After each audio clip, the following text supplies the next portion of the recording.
Zeyna bu Sidi Ndaw numéro 4 expert bu Omar Bao numéro 5 mooy Lat Fatim bu Ibba Tamsir Bao numéro 6 Miss Yacine bu Mouhamed Lamine Diop numéro 7 Peccum Liir propriétaire Abdoulaye Kourbali numéro 8 Adama Nafi bu Pape Arouna Diagne et numéro 9 Amine bu Cheikh Ahmed Tidiane Sy ñoom nag ñoom ñooy daw course bu njëkk bi muy mool yi nga xam ne ñoo am ñetti at tey moom mooy 7e journée tey mooy 7e course bu PTA yi bi ñu njëkkee daw si ki leen raw moom mooy expert avec un temps de 2 minutes 17 secondes deuxième course PTA yi muy deuxième journée ba ki ko raw moom mooy fas boobu di bien sûr expert moom moo ko rawaat avec un temps de 2 minutes 21 secondes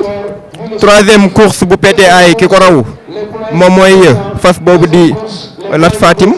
moom moo ko rawoon Lat Fatim bokk écurie Lamba Far moom it quatrième course bi ki ko raw moom mooy expert cinquième journée ki leen raw way expert mel na ni demagul expert mel na ni mu ngi ci paddock bi ba léegi ñi ci des tamit ñu ngi ci wetu stade de départ yi xam naa ni dootul yàgg ñu dégtal leen course bi waaye tey boo dee xool expert mi nga xam ne moom mooy favori ñëw na expert mu ngi ci 3 réalisations moom moo raw première journée deuxième journée ak troisième journée du moins ak 5e journée la raw moom expert bi mu njëkk a raw mu ngi def temps 2 minutes 17 bi ci topp mu ngi raw def temps 2:21 troisième course bi mu raw moom mooy lors de la 5e journée avec un temps de 2 minutes 18 secondes tey nag muy daw si waat di ànd ak doomu ndeyam muy Lat Fatim ñoom ñaar ñoo bokk benn écurie bokk benn borom bokk tamit benn baay ndax Chaman Force mooy seen papa Chaman Force doomu Blue Air Force la Fallou Diop moom mooy war fas boobu di expert ki di Lat Fatim ki koy war moom mooy Abdou Diop ndax boo dee xool moom moo ci mujjee def lu am solo loolu nag moom mooy waral souvent changement yi gars yi dañ koy maintenir juste rek pour de très bonnes raisons waaye bu ñu weesoo fas yooyu jëkk bu ñu xoolee moom moo ci topp ndax jëkk moom raw na fi ñaari yoon journée bi ñu génn muy 6e journée jëkk moo leen raw jëkk doomu Korité la ak fas boobu di Soleil de minuit bu weesoo jëkk am na yeneen fas yoo xam ni ñoom it ba léegi ay jàmbaar lañu ñu ngi def lépp lu ñu mën ngir rek wane seen bopp waaye nag jotaay bi it ma ci daan ànd ak Malal Kan Samb ak Bokar Si ñoom it ñu ngi fi dañuy jox ku mel ni Malal PTA yi la ñu takk nii expert dellu si na Lat Fatim dellu si na même bu fekkee ni ku mel ni jëkk tey new fi course la boo xam tamit am na ñoo xam ne ni war nañoo mën a wane seen bopp tey ñu jox la nga nuyu mbokki téléspectateurs yi seetaan ci Prestige TV. waaw asalaamaaleykum mbokki amateurs yi asalaamaaleykum sama naataango Mody Kassé ñu am mbégte ak kontaante teewalaat leen fii ci 7e journée bi nga xam ne donc ñu ngi koy dawale fii di hippodrome mu new Macodou Diop première course bi war a nekk di poulet de 3 ans yi poulet de 3 ans yi nag kii seen favori mooy expert ñëw na parce que dimanche passé non partant la moom ak Lat Fatim dimanche passé non partant lañ mais tey daw si nañ ñu gis tey ñu am gan yoo xam ne ku mel ne Jeyna gan yoo xam ne ku mel ne Raf-Raf gan yoo xam ne ku mel ne Peccum Liir donc ñu yaakaar ne tey ñoom bu ñu ñëwee seeti seen i naataango changement mën na am waaye quoi qu'on puisse dire expert moom mooy favori parce que dimanche passé bul fàtte ni jëkk moo raw fas wi di deuxième mooy Alpha Ndiaye ñoom ñaar ñëpp dañoo def reposement ñëwuñu troisième bi Amine la woon quatrième bi di Miss Yacine donc ñu am yaakaar ci fas yooyu tey parce que bu weesoo favori bi muy expert ñu ci ginnaaw tamit rawante bu neex mën na faa am ñu sóoraale fas yi nga xam ne aussi tamit dañoo def seen rentrée ñu yaakaar am njorti ñoom parce que fas bi nga xam ne mooy Raf-Raf dimanche passé dañoo gis ñu engagé ko ci 2 ans yi waaye il s'est trouvé que dañ ko daax 3 ans la war a daw mais fas yaa ngi waaj a dem départ mais toujours am na benn complication bu am tuuti rek xam naa ne létis bu ndaw bu gaa yi xaar pour fas yi war a mën a daw parce que gis naa jockey yi ñu dem à cheval ba pare fas bi mu mel ne Lat Fatim ak fas bi nga xam ne mooy expert donc seen jockey dañ leen a wàcciwaat mu mel ne coow bu ndaw dafa xaw am malentendu bu ndaw ci diggante écurie waa écurie Lamba Faar. mel na ni loolu noonu la demee dal fas bii di expert ak Lat Fatim ba léegi ñu ngi ci rond de présentation bi de même que leur jockey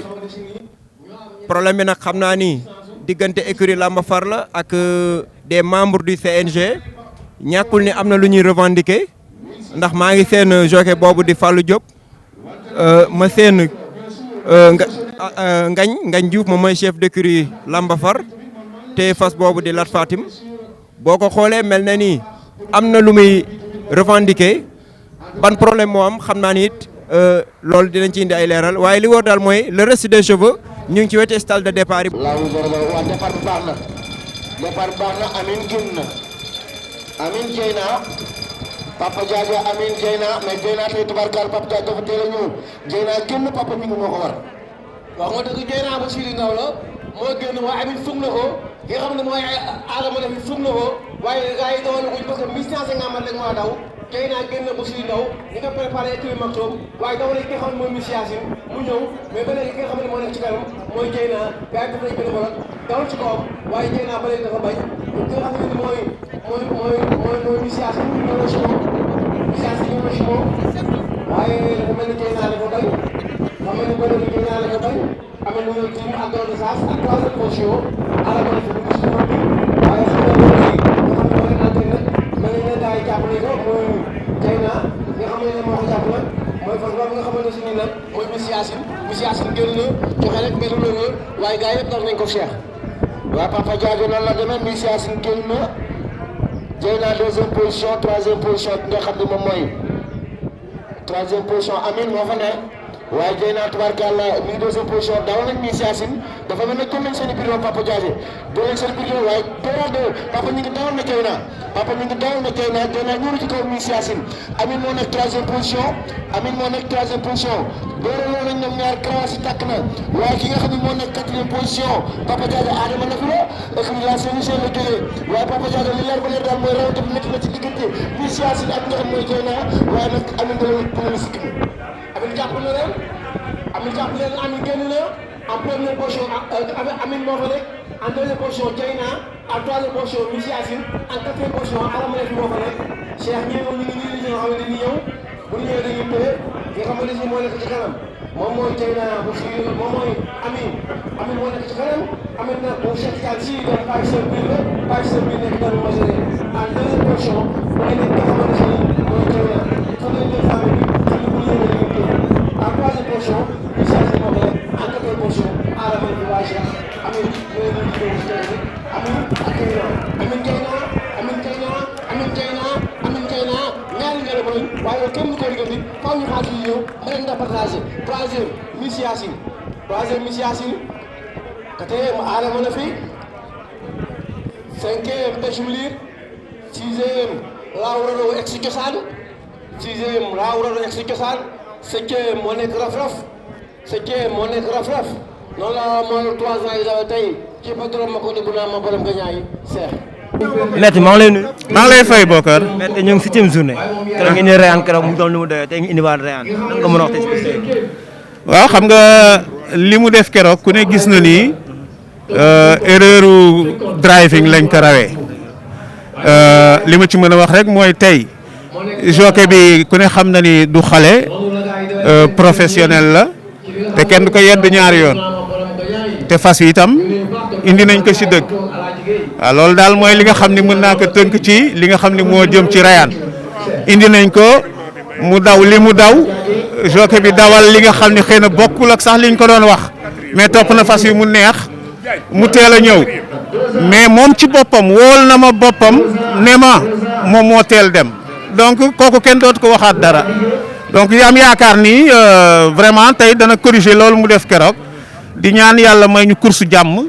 et puis que le meilleur gagne. di la féliciter. merci beaucoup jërëjëf. gis nga war Amine njëg ñëwul Lat Fatim ñëwul expert ñëwul nga rawante bu doy waar yaa sa grand frère Papa Gningue nan nga rawante bi. waaw sant yàlla julli si yéen bi sant sumay waajur di sant ñi fi teew ñëpp rawante bi bon dama ko rawante bu simple parce que boo xoolee favori yi kenn dawul bon te Amine bi muy mujjee daw dimanche passé mooy 3e bon loolu laa xool ma xool ni fas bi war na mën a raw ma lijjanti bon départ jóg mu génn ma bank ko indi ko 3e ba 400 mètres 400 derniers mètres yi mujj yi ma dawal ko mu ñëw raw di ci féliciter entraîneur bu bees bi ñu koy doo ko jox parce que dañu changé entraîneur bi jox ko tey ko bees yàlla def mu am ndam waaw loolu di si kontaan bu baax di remercier waa écurie Cuuc yëpp. merci beaucoup Ahmed. deuxième course bi nag la ñuy daw nii moom mooy PDA les poulains de 2 ans numéro 1 moom mooy 7 kii ko moom mooy Ogo Diouf numéro 2 bi moom non partant la numéro 3 moom it non partant la muy Diofior ak Black Matter numéro 4 moom mooy Assirou bu El Hadj Samba Diagne jógee écurie La Saint-Louisienne numéro 5 moom mooy Elimane bu Madior Diak ñoom nag 5 la ñu waroon a doon waaye Diofior ak Black Matter bu écurie Lamba Far ñoom ay non partant lañu ce qui fait que ni donc ils seront juste au départ 3 ñu ngi leen di installer ci stade de départ yi xam naa ni dootul yàgg ñu départ bu ñu taxawee nag ci 2 ans yi Ndeye Fama Der toujours moom mooy favorite ndax 2 sorties la def 2 victoires def temps 1 minute 33 secondes ki ci topp moom mooy Louga Lo def na 2 sorties 2 victoires dimanche dernier moom moo leen raw avec un temps d'1 minute 35 secondes keneen ki nga xam ni rawaat na fi moom mooy Diofior raw na fi 2e journée temps 1 minute 35 secondes noonu nag la fi demee fii concernant PDA yi ñoom ñooñu am na ci ñoo xam ne dawoon nañ fi ñëwaat ku mel ne Assirou jar naa bàyyi xel ndax Assirou boobaag léegi rawagul waaye mu ngi doon am ay emplacement yi normal fas bi di 7 bu ma juul moom it day def si rentrée doomu Dakar style la ak Elimane bi ñëwoon na daw si mais comme da ngay ñëw daw wane sa bopp dem defaru ñëwaat loolu mooy waral des fois da ngay gis fas dem ba ci yàgg ñëwaat 2 ans yi ku ci daw tey da ngay noppalu bii di ñëw daw ba ca topp waaw donc noonu lay demee maa ngi taxaw ak Bokar si Bokar 2 ans yi ñett lañu xam naa ni ñi ñu yaakaaroon ni dinañu daw ngir yëf yi am nu mu demee ñëwuñu waaye ñi fi ne tamit war nañoo mën a wane seen bopp. non Modou ñëwoon nañu sax xëy na kay dafa am lu si nekk rek lu ñuul soomi xam nga ku si moom ñun ñëpp ñoo bokk ndey ñoo bokk baay xëy na kay dafa am lu ñuul soomi war a ñëw ñu téye seen i fas xëy na yàlla mën na see wis ndox mu set incha allah dimanche bi ñëw ñu yembaar rek ñëw xam ni fas yi rawante moom loolu moom day xaw a day doon fas boo xam ni lañ ko yaakaaroon du demee noonu quoi loolu laa gis Modou Kass. ah merci loolu tamit c'est un cas assez délicat le fait que écurie Lamba Far soit parti oui c'est parti. L'ouverture des boîtes de départ pour les PDA, c'est pour 1200 mètres. Assirou va tout de suite s'installer aux commandes. Assirou vient de l'écurie La Saint-Louisienne. Assirou, c'est le fils de Bermeko et de Ndaye Aïda. En 2e position, c'est le cheval 7 de l'écurie Sala. 3e position, c'est Elimane de Madior Diak. Bokar, les voilà, ils ont déjà 400 mètres. C'est les PDA. Le cheval Assirou va chercher donc à mener le peloton de tête. waaw ba léegi Assirou moo génn set mayu ko dara nag setan ko uuf rek da ànd ak moom set fa nekk wax dëgg yàlla ba léegi Assirou moo génn moo ngi yokk distance nag moo ngi yokk distance waaye setan ngi ñëw ba wër ka si kawam. Assirou mène le peloton avec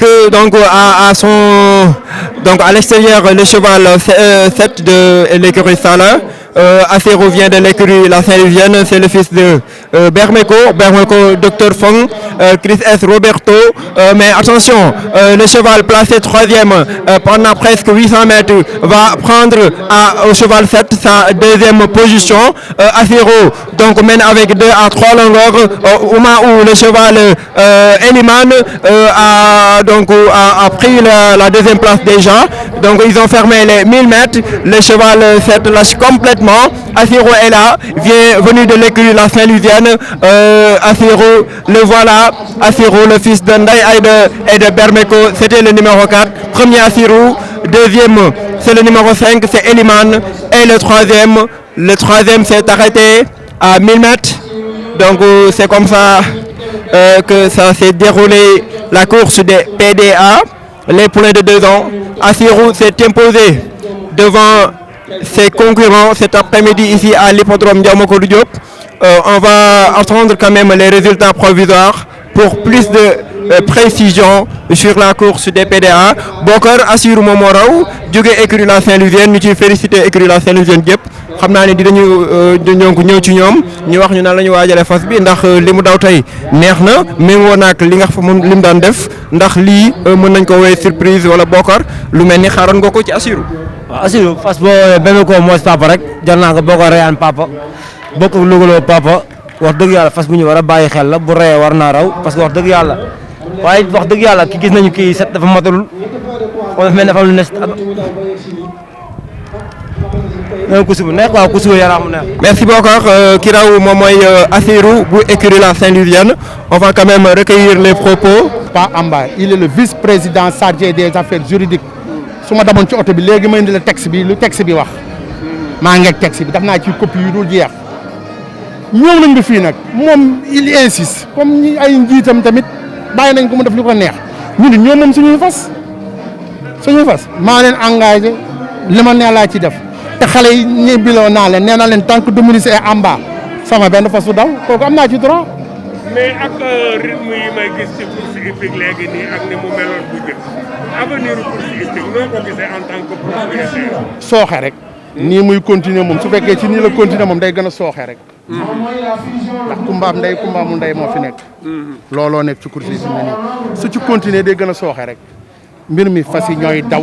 ne ku ne namm sa tànk fas defar sa fas ba sa fas mën a daw nga ñëw dawal que le meilleur gagne ñu teg ko ci cadre foo mais pas ay xëccante ay di jox damay def lii par force kenn moomul kenn joxalul dugub kenn man maay joxe sama dugub bopp kenn joxalu ma dugub kenn joxalu ma ngooñ samay joke maa leen nekk samay parfum dañ leen ñibbi te ñoom ñëpp suba ak jàmm premier laa leen di fay ñoom ñëpp 13 fas yëpp joke parfum yëpp pourcentage premier laa leen di fay waaw kay. mais loolu est-ce que du nekk pertement en tant que propriétaire. ñun ci perte lañ dëkk di course phase amul bénéfice. C'est la fusion qui vient de s'élancer. C'est le numéro 10, je crois que c'est bien Barak 2 qui va tout de suite s'installer aux commandes au moment où les chevaux comme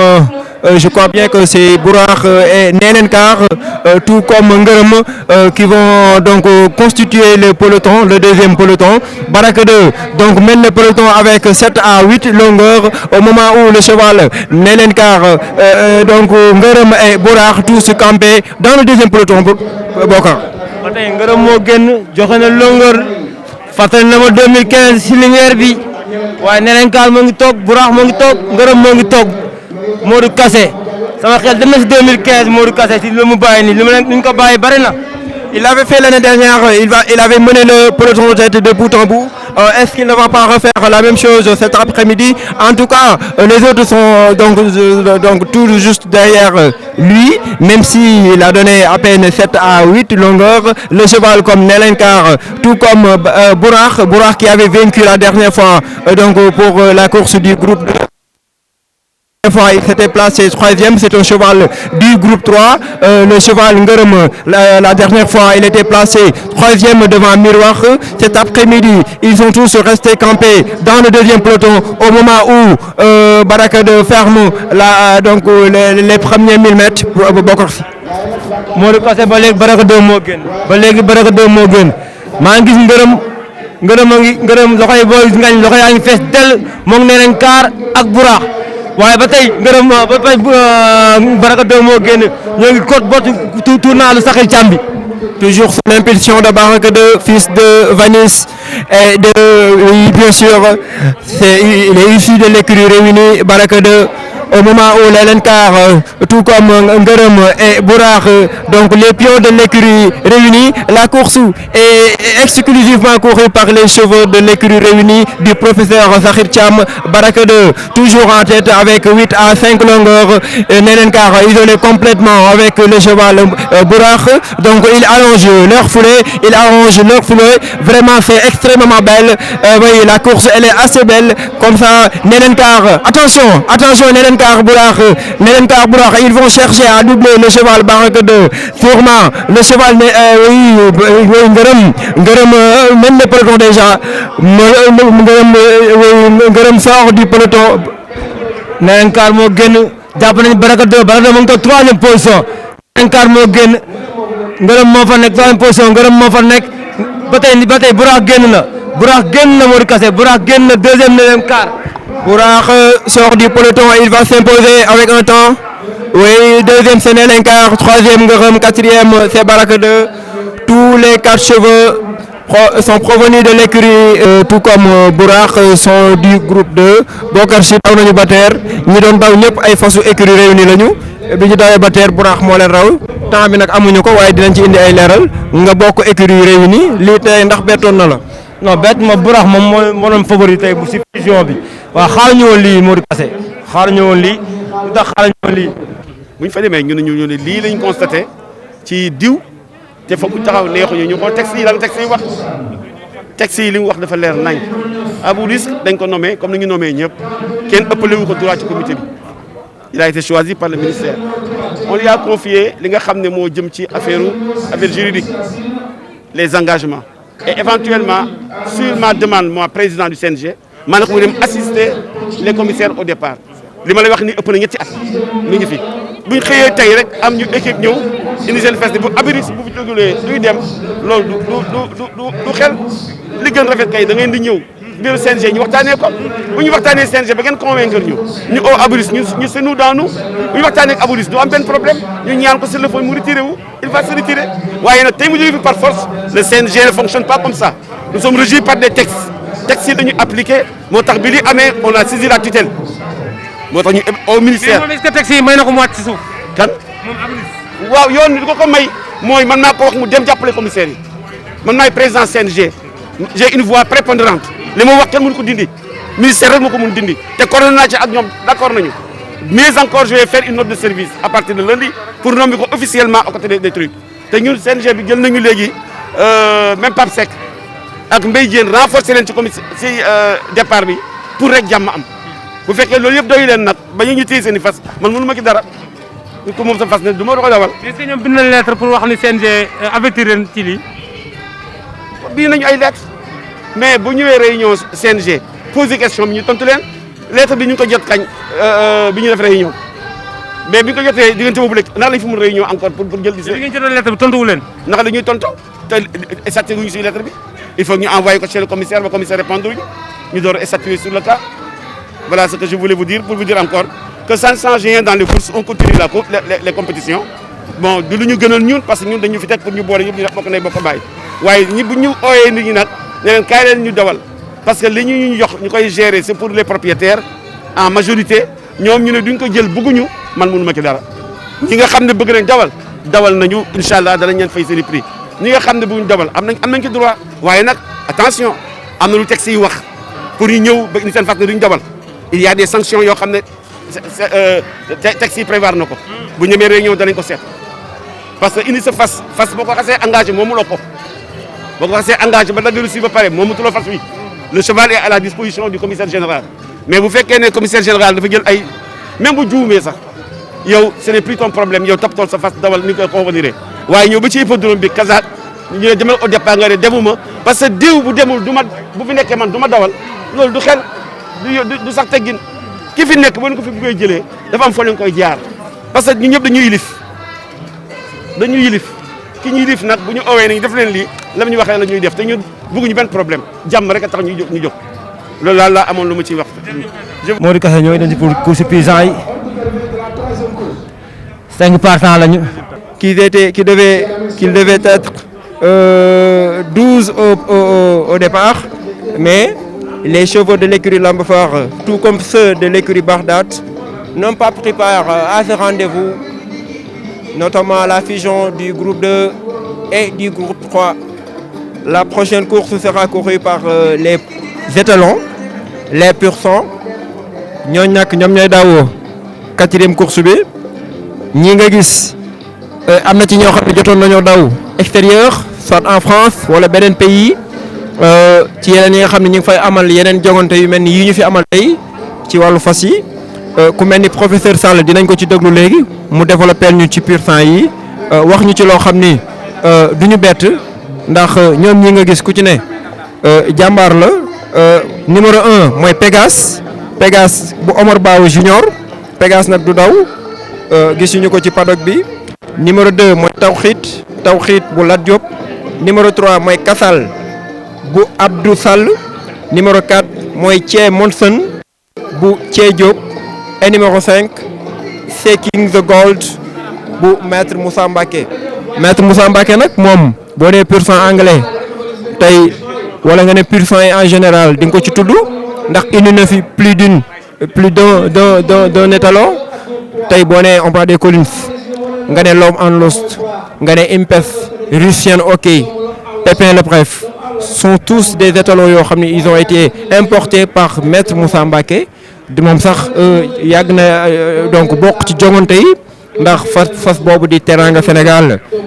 fas boobu di Lat Dior yooyu yëpp moo leen moom doon ci def lu am solo professeur Sall nag dinañ ko jël léegi dinañu wax lu am solo ci wàllu boobu avant course bi ñu leen di may départ. Aujourd'hui il va reprendre les mêmes actes sur la piste de l'hippodrome Ndiaw Macodou Diop donc ce ne sera plus qu'une question de temps pour que le départ soit validé pour les talons. Les pur sang anglais, il peut y avoir des pur sang arabes parce que le seul pur sang arabe qui a été assez remarquable à travers ces produits, je rappelle que c'est Omra des Collines, il peut y avoir d'autres. Mais on ne peut dire que ce qu'on sait et ce qu'on a entendu des analystes, Omra des Collines a été le père de, je rappelle que c'est bien sûr Nas Junior. Nas Junior, il appartenait à l'écurie Réunie. Omra des Collines, c'est le père de Rose. Rose, c'est la mère de Belle. Belle, il concourt dans le groupe 3. Les étalons vont bientôt prendre le départ. bokk ci Prestige maa ngi toog sama waay sama doomu ndey Pape Sall mun a wax étalon Sénégal te doo ko si boole woo ko si Pape Sall ñoo ngi waaye dugg étalon yi doon ñeent Pape Sall lan nga mën a wax si étalon yi war a daw Pape Sall.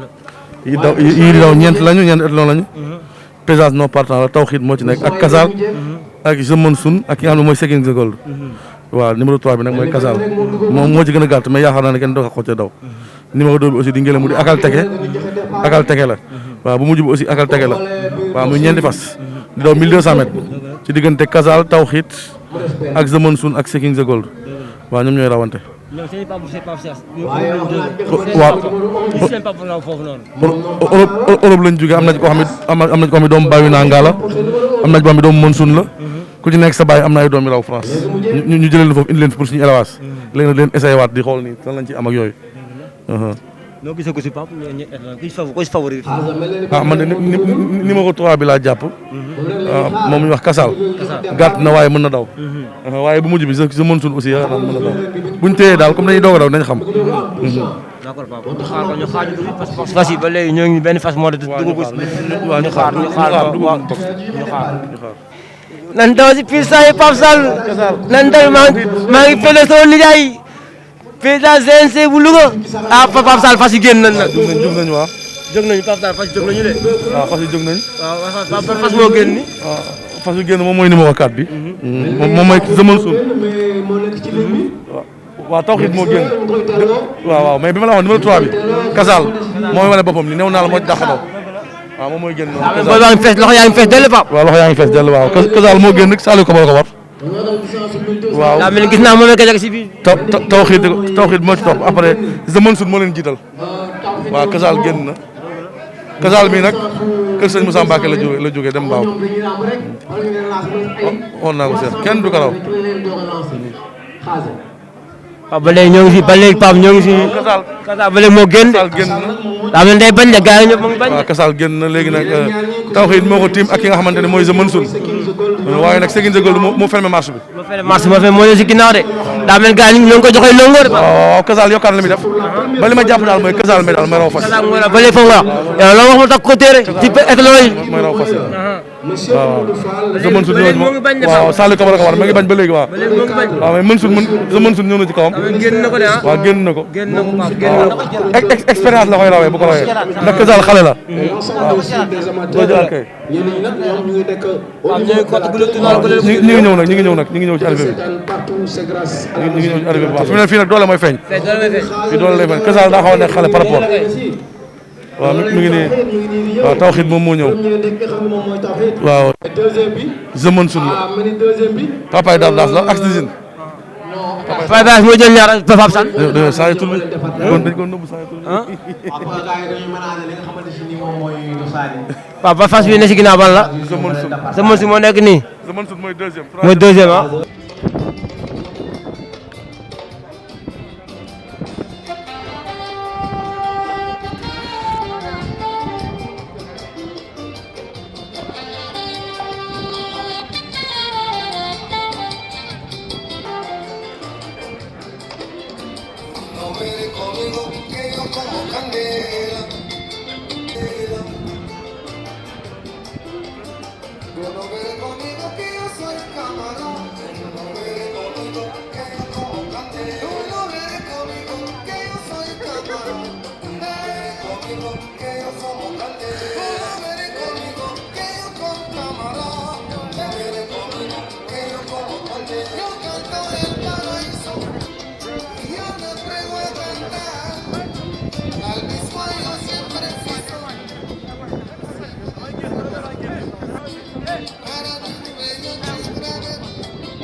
Cinquième et dernière course, le groupe 1. Cinquième et dernière course, le groupe 1. Nous avons dit en attendant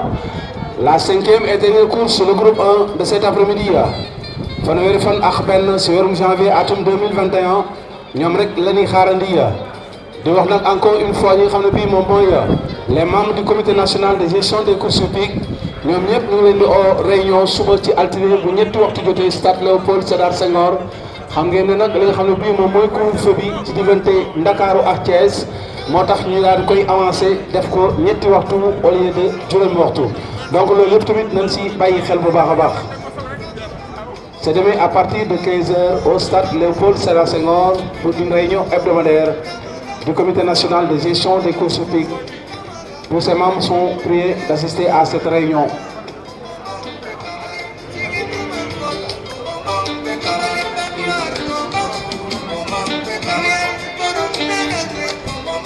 Voilà, cinquième et dernière course. Ñoom la ñuy xaarandi la cinquième et dernière course, le groupe 1. Un grand merci à la télévision de référence, la 2STV. Merci également à la RTS1, ñoom tamit ñu ngi fi. Matar Seck Ngaye, Madiop Pex également moo ngi fi. Le groupe Futur Média, la Sen TV également ñoom ñëpp ñu ngi fi. Ira TV bien sûr pour ce site Senkalo ñoom tamit ñu ngi fi. Walfadjri du côté de Ibrahima Ndiaye de Thiès également mu ngi fi pour le direct. Également la presse écrite ñoom tamit ñoom ñëpp ñu ngi fi. La presse nationale, locale, nationale et internationale, elles sont toutes là pour accompagner bien sûr les courses hippiques. La cinquième et dernière course, le groupe 1. La cinquième et dernière course, le groupe donc rek ñoom la ñuy xaarandi DJ Nexos moom tamit mu ngi def lu am solo jockey à cheval certainement oui jockey à cheval voilà c'est fait.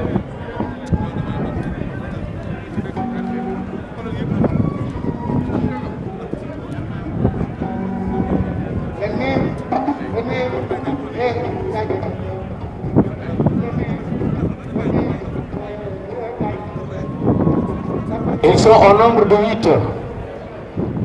pour cette course, la dernière course. Le groupe 1, ils sont au nombre de 8 chevaux.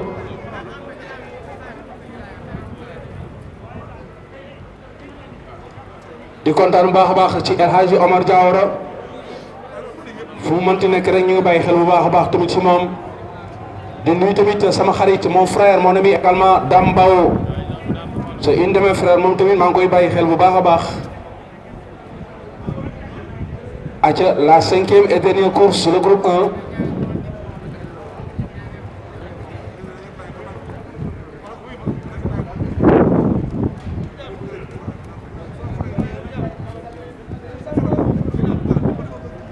Et dernière course.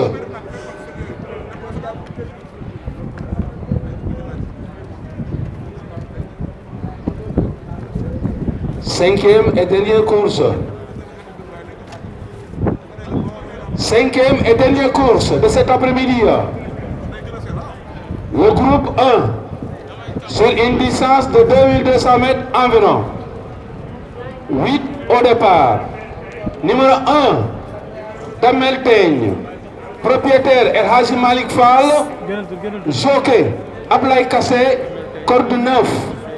Le numéro 2, le numéro 3, notamment Dalinkour et Darou Khoudoss, nos partants. Le numéro 4, Léane, propriétaire Ale Diagne, jockey Sidi Sao,